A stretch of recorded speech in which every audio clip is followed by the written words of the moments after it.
You mentioned that you felt you were going to become perhaps an actor, and you ducked into a church. You said you were about 18 years old on Broadway, and you don't even know why you went in. It was a little cooler. It was a call. And that's what And I'll tell you most probably what really sparked that kind of call. I used to see this old and probably ancient priest coming out from the back of the altar and go and get a sandwich, then come back. No one was in church. So it was in between, like in the early afternoon. So in my naivete, kind of enthusiasm as a young man, he said, "Father, I can go and get you a sandwich," I said one day. He said, "Oh," I said, "don't worry about it." He said, "I've been doing this all my life." That really made a point. I said to myself, I said, "Hey, that guy, one day, should be replaced, so to speak." Yes, yeah. So I left aside all the interest that I had about my current girlfriends and whatever, and I started thinking about, and that was it. That was the call. All right. And I decided to put myself into it. You see, this is the difference, Robert, with our young people today. And I feel kind of sad for them.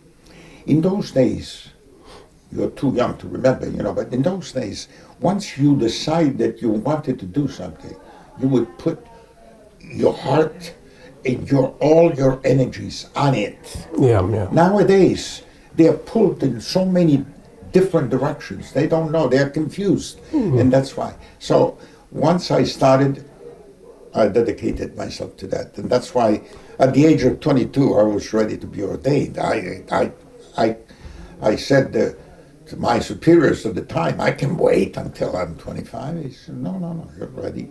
I had finished with the highest marks at the university, whatever, so I had to. Well, I can imagine. I can see that. Yeah. And what was the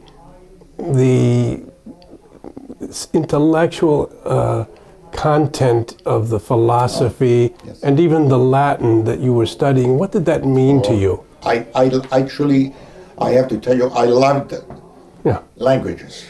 And especially, for some reason, I got to like a lot the Hebrew language.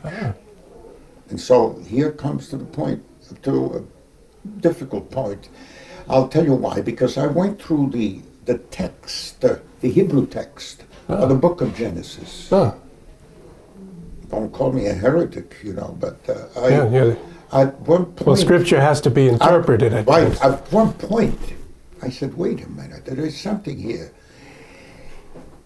And I said, there is a big difference between the Eden, the Gan, and the Adamah. So the Eden is... So, the Eden, let me put it this way. Let's say the state of New York, the whole state of New York, Eden, what we call Eden, okay, paradise. But then in the middle of it, there was the Gan, the garden itself. The 4 rivers all around. However, at one point, our first parents were thrown out into the Adamah, which is the earth. I said, wait a minute. Then, up until that time, all great scholars were going crazy to find out where the earthly paradise had been placed on earth. Yes. I started thinking about it. I said, no, this was a preternatural place created by God for them, and that's it. Because the difference was so clear. And it said there was a small word, min, from. They were thrown out from the Gan into the Eden, into the Adamah. So I went to my professor of scripture at the university. I said, hey, he looked at me and said, don't you ever think about that anymore, whatever. The following day, he called me up. I was a kid, 20 years old at that time. And he said, by the way, I looked at the text.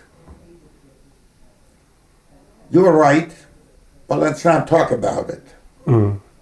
I said, then the providence of God. He becomes not only Archbishop, but Cardinal of Florence, so he's named. He's not a professor anymore. So the new man comes in. Which man was that? Cardinal Ermenegildo Florit, Archbishop of Florence. Okay. So the new man comes in, and Salvatore Garofalo, who was a tremendous, great scholar, and I went to him and I said, hey, what's going on here? This is it.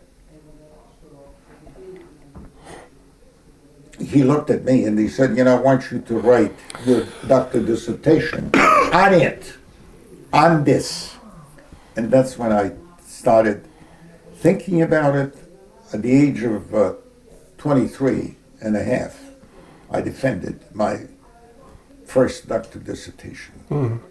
In Hebrew, part of it, and Latin, naturally, in those days. So in those days, you thought you would become perhaps a professor? And yes, I was thinking of that, but remember my first goal.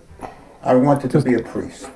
And so when I finished on the 3rd of July, 1956, I defended my first doctoral dissertation. Then I was supposed to get back on the Andrea Doria, the famous Andrea Doria, whatever, and I ended up, it's in the book, I ended up by anticipating, and on the 9th, instead of leaving on the 17th of July, because they had told me, my people here, they say, hey, listen, what are you waiting in Rome?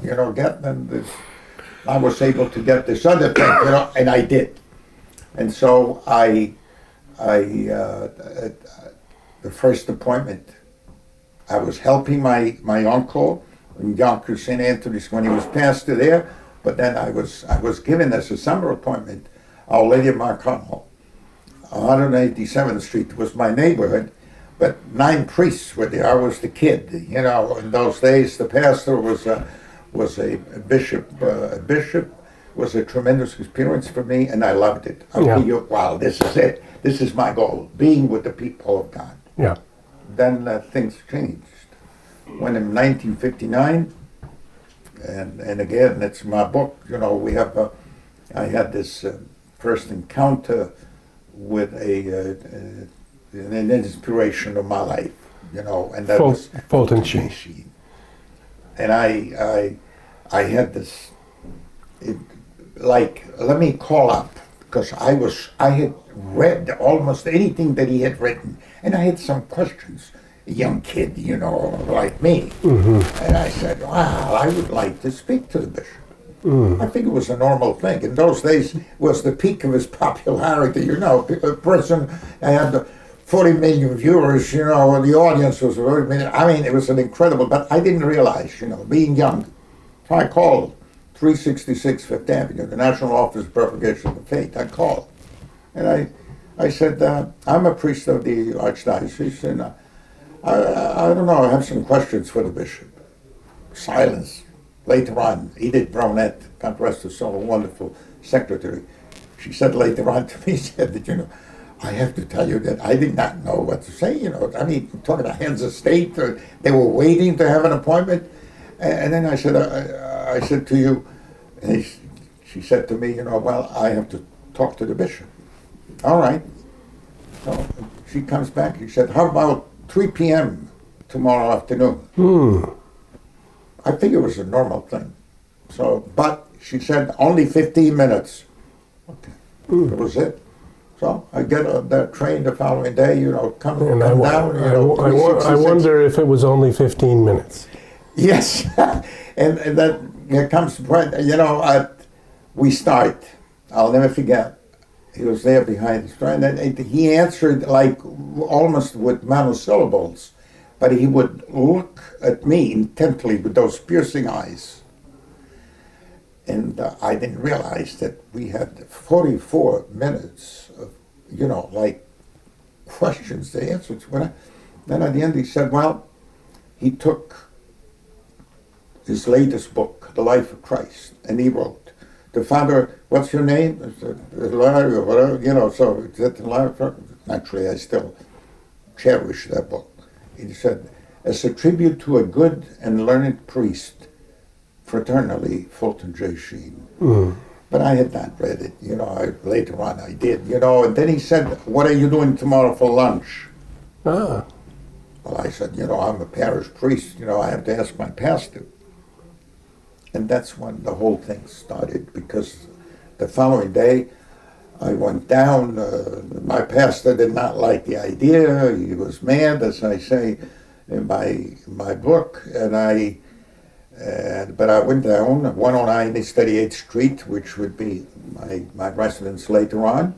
And that was it. You know, he said, "The Pope has named me a member of several anti-preparatory commissions for the council." Right. And then preparatory commissions. He said, "I was wondering if you could help me."